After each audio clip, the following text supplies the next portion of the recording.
নমস্কাৰ সকলোকে আজি বনাব লৈছো পিঠাগুৰিৰে এটা সোৱাদযুক্ত বৰফি ৰেচিপি আহকচোন তেনেহলে আজি ভিডিঅটোৰ মাজলৈ যাওঁ তাৰ কাৰণে মই গেছত পেন এখন পাতি আৰু এই কাপটোৰ জোখেৰে মই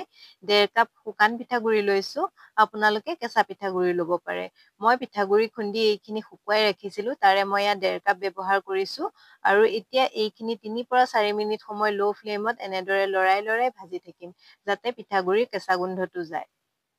একেবাৰে আমি ৰঙা কৰি পেলাব নালাগে খালি পিঠাগুৰিৰ কেঁচা গোন্ধটো যোৱালৈকে এইখিনি ভাজিলে হৈ যাব আৰু চাওক ইয়া মোৰ পিঠাগুৰিখিনি ভাজা হৈ গ'ল এতিয়া পিঠাগুৰিখিনি মই এখন প্লেটলৈ এনেদৰে উলিয়াই ৰাখি দিছো ঠাণ্ডা হ'ব কাৰণে আকৌ সেই একেখন পেনতে মই এই কাপৰ জোখেৰে এয়া 1 কাপ আৰু 2 কাপ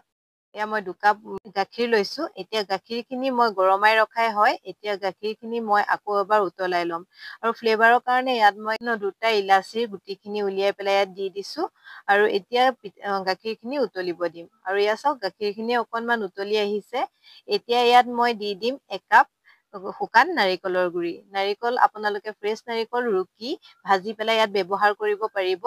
আৰু মই এয়া শুকান কিনা নাৰিকলৰ গুৰি দিছো লগতে সেই একেটা কাপৰ জোখেৰে মই 1 কাপ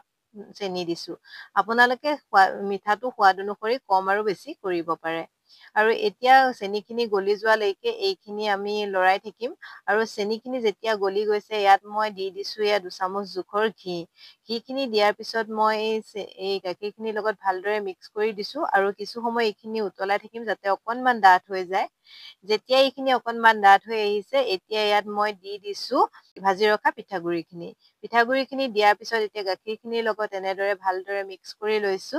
আৰু এইখিনি আপুনি লগে লগে কৰিব আৰু এইখিনি কৰোতে গেছৰ ফ্লেমটো একেবাৰে লো কৰি ল'ব আৰু দেখিছে নহয় গাখীৰত পিঠাগুৰিখিনি দিয়াৰ লগে লগে এইখিনি গোটা হৈ আহিছে এতিয়া আমি ইয়াত আৰু অকনমান ঘিউ দি দিছো দি পেলাই এইখিনি এই হেতা পাতৰ সহায়ত ভালদৰে মিহলাই ল'ব লাগিব আৰু যাতে গোটা গুটি বান্ধি নাথাকে এনেদৰে ভালদৰে মিহলাই ল'ব আৰু ইয়া চাওক মই গোটেইখিনি ধুনীয়াকে মিহল কৰি ললো এতিয়া মই বৰফিখিনি জমাবৰ কাৰণে ইয়াত ট্ৰে লৈছিলো ট্ৰেখনত মই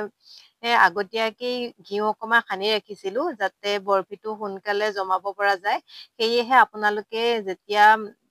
এনেদৰে পিঠাগুৰি বৰফি বনাব আগতীয়াকৈ ট্ৰেখনত ঘি বা তেল এনেদৰে মোহাৰি ৰাখিব আৰু দেখিছে নহয় মই পিঠাগুৰিখিনি দিয়াৰ পিছত চামুচ পাতৰ সহায়ত এনেদৰে হেঁচি হেঁচি এইখিনি ধুনীয়া চেপত কৰি দিছো আৰু যিমানখিনি পাতল ডাঠ কৰিব বিচাৰে আপোনালোকে নিজৰ ইচ্ছামতে কৰিব পাৰে গোটেইখিনি এনেদৰে হেঁচি হেঁচি সমান কৰি লোৱাৰ পিছত ওপৰটো নিমজ কৰি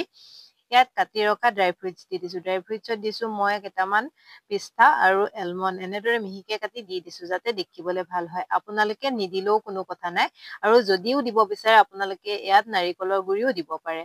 মই কিন্তু ড্ৰাই ফ্ৰুট আছিল কাৰণে এনেদৰে মিহিকে কাটি দিলো আৰু এইখিনি আধা ঘন্টামানৰ সময়ৰ কাৰণে ছেট হবলৈ ৰাখি দিলো এয়া চাওক এইখিনি আধা ঘন্টামানৰ পিছত এনেধৰণৰ হৈছে এতিয়া মই এইখিনি চুৰি এখনৰ সহায়ত মই স্কুৱেৰ শ্বেপত ধুনীয়াকে কাটি ল'ম আপোনালোকে যদি এনেদৰে পিঠাগুৰি বৰফি বনাই খোৱা নাই এইবাৰ বিহুত আপোনালোকে মোৰ ভিডিঅ'টোৰ জৰিয়তে এই পিঠাগুৰি বৰফিবিধ এবাৰ বনাই খাই চাবচোন আৰু মই চাওক এয়া এপিচ আপোনালোকক উলিয়াই দেখুৱাইছো আৰু কিমান ধুনীয়াকে ওলাই আহিছে আৰু বহুত চফ্ট হয় আৰু খাবলৈও বহুত টেষ্টি হয় আৰু এয়া চাওক মোৰ পিঠাগুৰিৰ পৰা বনোৱা বৰফিটো ৰেডি হৈ গ'ল আৰু এই বৰফিবিধ বনাই আপোনালোকে যদি ফ্ৰিজত ৰাখে 10-15 দিনলৈ খাই থাকিব পাৰিব আৰু যদি বাহিৰত ৰাখে এসপ্তাহলৈ খাব পাৰিব ই বেয়া হৈ নাযায় আৰু এয়া চাওক আপোনালোকক মই এপিচ ভাঙি দেখুৱাইছো কিমান ধুনীয়া চফ্ট হৈছে আৰু মুখত দিলেই যে পমি যোৱাৰ দৰে হৈছে শেষত মোৰ আজি পিঠাগুৰি বৰফি ৰেচিপিটো কেনে পালে কমেণ্ট এটা কৰি জনাবলৈ নাপাহৰিব যদি ভাল পালে লাইক কমেণ্ট শ্বেয়াৰ কৰাৰ লগতে চেনেলটো ছাবস্ক্ৰাইব কৰি দিব আজিলৈ বাই বাই